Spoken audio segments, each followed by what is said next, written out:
Para alamin ang nangyari sa batang babae na biktima ng pananaksak, bumiyahe ang Reporter's Notebook sa Arayat, Pampanga. Sa tulong ng barangay, nakuha ng aming team ang CCTV footage nakuha sa lugar na pinangyarihan ng krimen. Sa video bandang 12:33 ng tanghali noong May 22, makikita ang paglapit ng isang lalaki at isang tricycle na papunta sa direksyon ng isang abandonadong bahay. Ilang saglit pa, isang binatilyo ang makikitang lumabas mula sa bahay na nanghihingi ng tulong sa mga lalaki. Hindi nagtagal, kasabay ng binatilyong lumabas ang duguang batang babae na napaupo sa garahe ng bahay.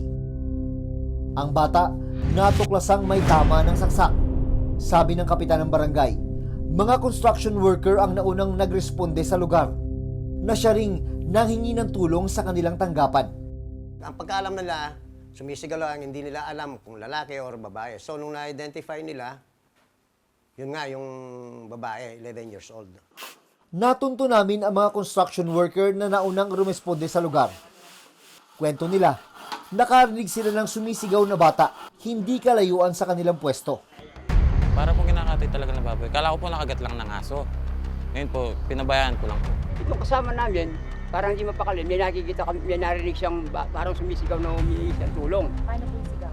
Parang, sabi niya gano'n eh. 30 metro ang layo mula sa construction site. Narating nila ang abandonadong bahay. Doon na raw nakita ng isa sa kanila ang batang babae na duguan at tadtad ng saksak sa katawan. Ano po, nung pagpasok po, nakita ko po yung bata. Yung dalawa po. Baga po, yung lalaki, nakadapa yung babae. Ngayon po, yung lalaki, nakahawak po dito niya. Tapos yung isang kamay, nandito sa bibig. Tapos may bato.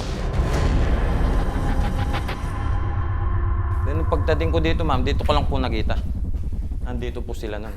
Dito po sila yung babae po dito nakandusay. Nadatnan din daw nila doon ang isang binatilyo. At ang bersyon niya ng kwento, 2 lalaki ang umatake sa kanila ng batang babae. Sabi po nung lalaki, tumalon po yung 2 kalbo.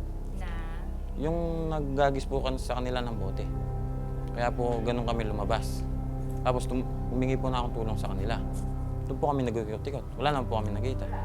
Habang kausap nila ang binatilyo, napansin daw nila ang mga bahid ng dugo at pagiging balisa nito. Sabi ko, ang daming dugo. Saan ko nang galing dugo mo yan, kako? Dito sa katawan, short niya. Tawag po dyan. Tapos tumayo. Siya nag-isip na ako, wala Tumayo nang iba dito. kundi lang siya nagkatarantala eh. Dahil duguan at halos agaw buhay na ang batang babae, naisip raw nilang hanapin ang magulang ng biktima. Tinanong namin kung kakilala mo yung tatay niya. Ikilala daw, siya bang tumawag doon sa tatay? Makalipas ang ilang minuto, umalis ang binatilyo sakay ng bisikleta. At nang bumalik, kasunod na niya ang ama ng biktima.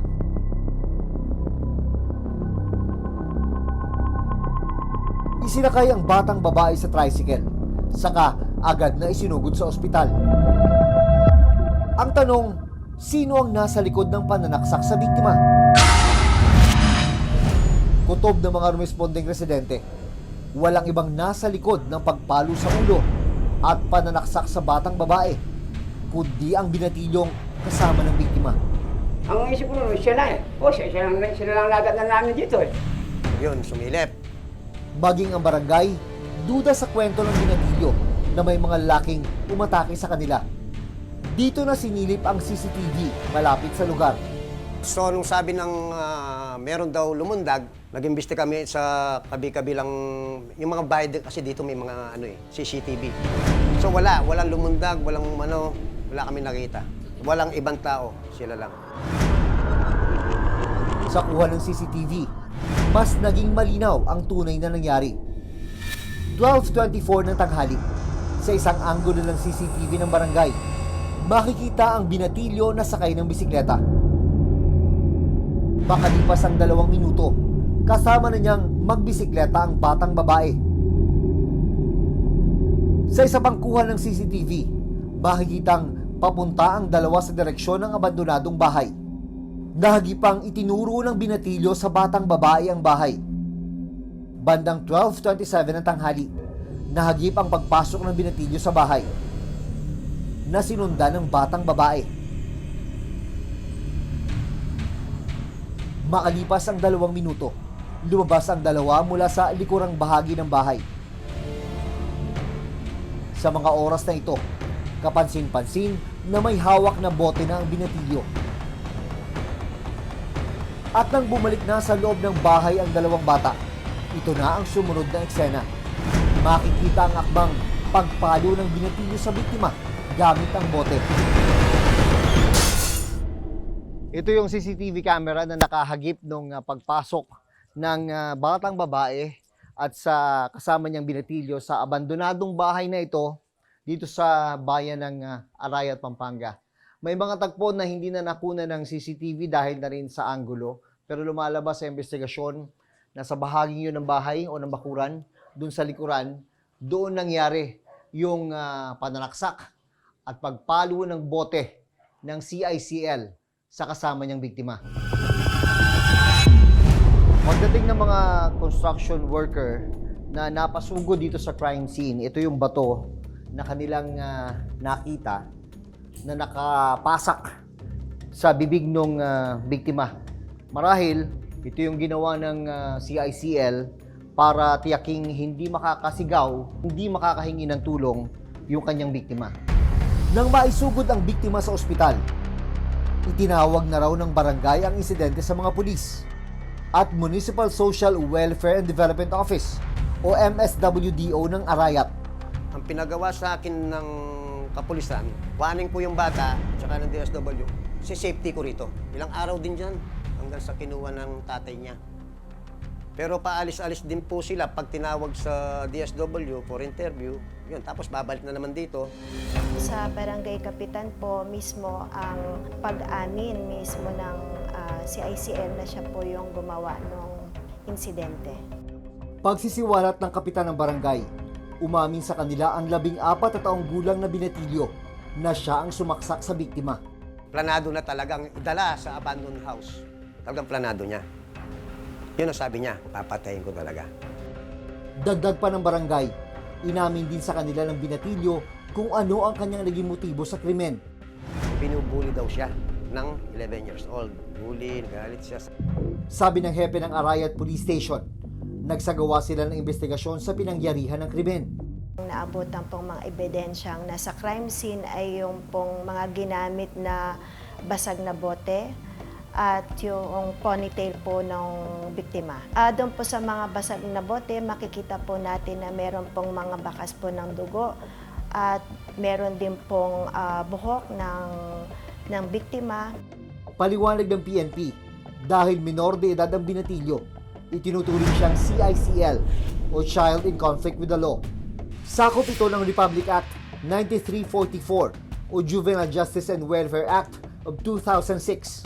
Nakasaad rito na kapag edad 15 hanggang 18 anyos ang lumabag sa batas, maaring managot ang isang minor kung may discernment o sapat na pag-unawa na kung tama o mali ang kanyang ginawa. Pero kapag 15 taong gulang pababa, tulad ng binatilyo sa Arayat na 14 na taong gulang, wala siyang criminal liability. Pero kinakailangan niyang sumailalim sa intervention programs tulad ng counseling at rehabilitation. Ang MSWD po ang magbibigay po ng nararapat kung saan po siya dadalhin shelter upang gawin po yung intervention.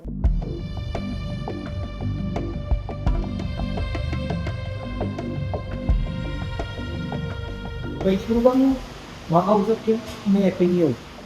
Sinubukan namin kunan ng pahayag ang Municipal Social Welfare and Development Office dito sa Arayat, Pampanga. Hinarap kami ng kanilang hepe sa kondisyon na hindi kami magdadala ng kamera. Tiniyak niya na may ginagawa na silang mga intervention para sa biktima at sa CICL. Samantala, natunto namin ang pamilya ng biktimang itinago namin sa pangalang Hazel. Nakapanayam namin ang tatay ni Hazel na itatago namin sa pangalang Mario.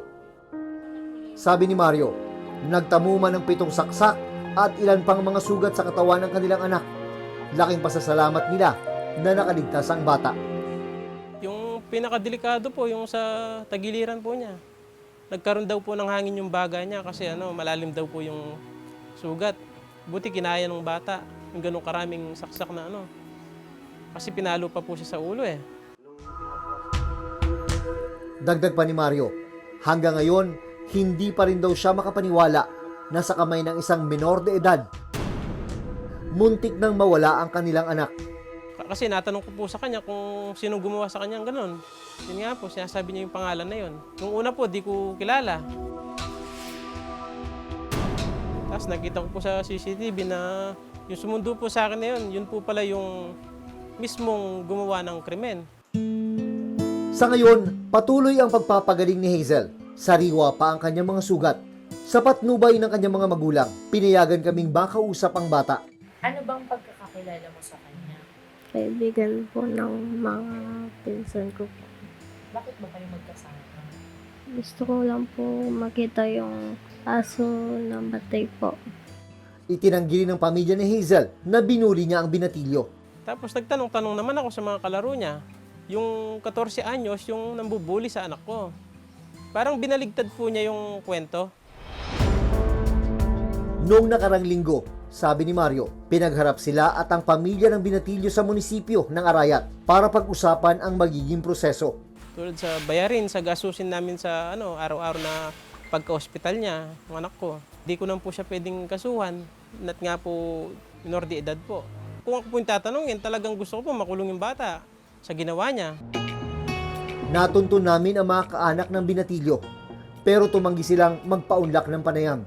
Ang MSWDO po ang magpoproseso kung saan po nila nararapat dalhin ang ating CICL para po sa intervention na papasok.